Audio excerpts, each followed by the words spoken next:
Stories by Anna Originals. Tides of Deception, Secrets of the Shipwreck. A novel by Ana de Souza, Chapter 1. The Storm That Changed Everything.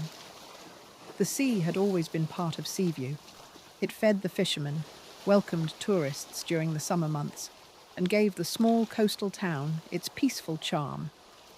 Most mornings began with the cries of seagulls circling above the harbour, while fishing boats drifted quietly toward the open water. Visitors often described Seaview as the kind of place where time seemed to slow down. But on the first Tuesday in October, everything changed. The weather forecast had called for heavy rain. Instead, the town was swallowed by the worst storm anyone could remember. By noon, the sky had turned almost black. Winds howled through the narrow streets, ripping signs from storefronts and bending palm trees until they looked ready to snap. Waves crashed against the cliffs with enough force to shake nearby homes. The lighthouse, which had faithfully guided ships for more than a century, disappeared behind walls of rain. Sheriff Daniel Morris stood near the harbour, pulling his raincoat tighter around his shoulders. "This doesn't feel right," he muttered. Beside him, old fisherman Samuel Dawson stared at the sea without saying a word. Samuel was nearly 80 years old. He had spent his entire life on these waters. He could usually predict the weather by watching the clouds or listening to the wind. Today, the ocean frightened him. After several long moments, he quietly spoke. "The sea remembers." The sheriff looked at him. "What does that mean?" Samuel never answered. Instead, he turned around and walked away. The storm continued for 3 days. No boats left the harbour. Power flickered throughout the town. Families stayed indoors, listening to the endless roar of the wind. On the 4th morning, the silence felt almost unnatural. The storm was gone. Not slowly, not gradually. It simply stopped. The sky turned bright blue. The ocean settled into gentle rolling waves. The air smelled fresh, carrying only the sound of distant gulls. People cautiously stepped outside to inspect the damage. Children chased one another through puddles, while neighbours cleared fallen branches from their yards. It almost felt as though nothing had happened. Until 8-year-old Tommy Reynolds wandered farther down the beach than anyone else. He stopped. His eyes grew wide. "Mama!" His voice echoed across the shoreline. "There's a ship!" At first, nobody believed him. Children imagined things all the time. But when dozens of people hurried toward the southern end of the beach, they froze. Half buried beneath layers of wet sand stood the remains of an enormous wooden ship.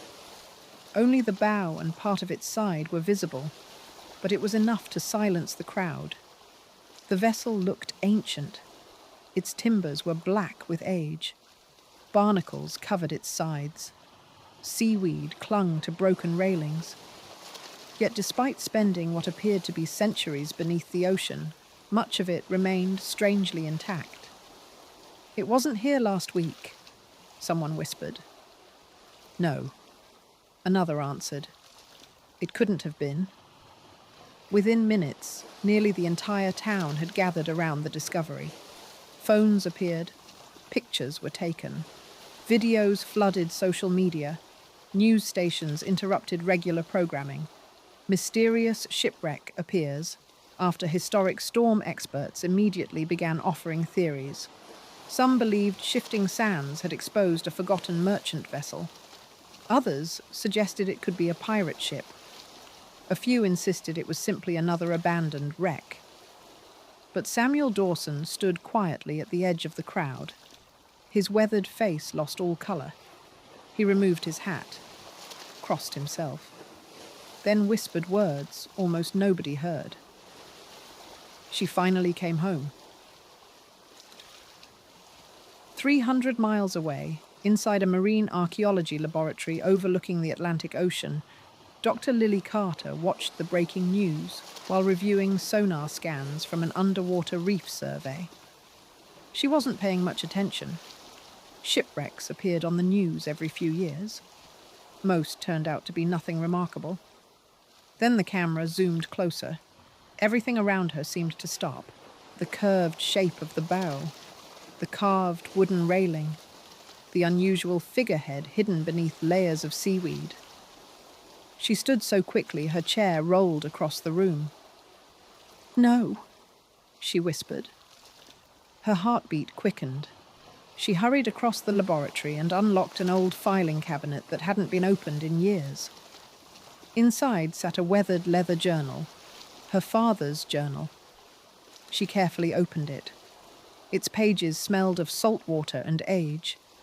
Dozens of sketches filled the notebook, maps, compass bearings, old newspaper clippings, handwritten notes. Then she found the drawing. Her father's pencil sketch matched the ship on the television almost perfectly. Even the broken mast leaned at the same impossible angle. She slowly turned another page.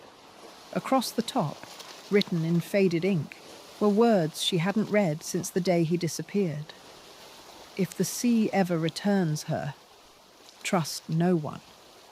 Lily closed the journal. For 15 years, everyone had assumed her father died chasing another impossible legend. Maybe he hadn't been chasing a legend at all.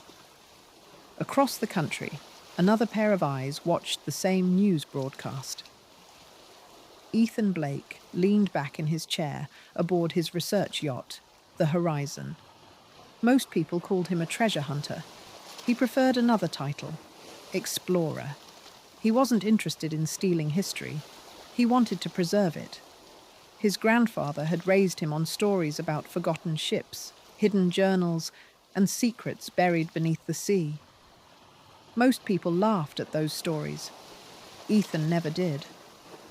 He reached into a wooden box resting beside his desk. Inside lay an old brass compass. The glass was scratched. The needle barely moved anymore. Engraved inside its lid were 7 simple words. Not every treasure is meant to be found. He smiled. "Grandfather," he whispered, "I think we finally found her." Within 20 minutes, engines roared to life. The Horizon turned toward Seaview. Back in town, yellow police tape surrounded the wreck. Marine patrol officers kept curious visitors at a distance. Television reporters spoke excitedly into their cameras. Experts debated the ship's age before anyone had even stepped aboard. Everyone wanted answers. Nobody noticed the black SUV parked high above the cliffs. Its windows were tinted so dark that nobody could see inside. A man wearing black gloves lowered a pair of military-grade binoculars. He watched every movement below, every officer, every reporter, every scientist. He pressed a button on a secure satellite phone. They found it. The voice on the other end remained calm. "Earlier than expected?" "Yes." "Have they entered the captain's cabin?" "Not yet." A long silence followed. Then the voice spoke again.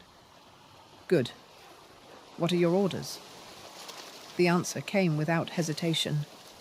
"Whatever happens," the voice said quietly, "make sure they never discover what the captain was protecting." The call ended. The man slipped the phone back into his pocket. Far below, sunlight reflected across the calm ocean. It looked peaceful, beautiful, safe. But he knew something the people of Seaview did not. The ship hadn't returned by accident. Someone had been waiting for it. And before another sunrise, the first blood would be spilled.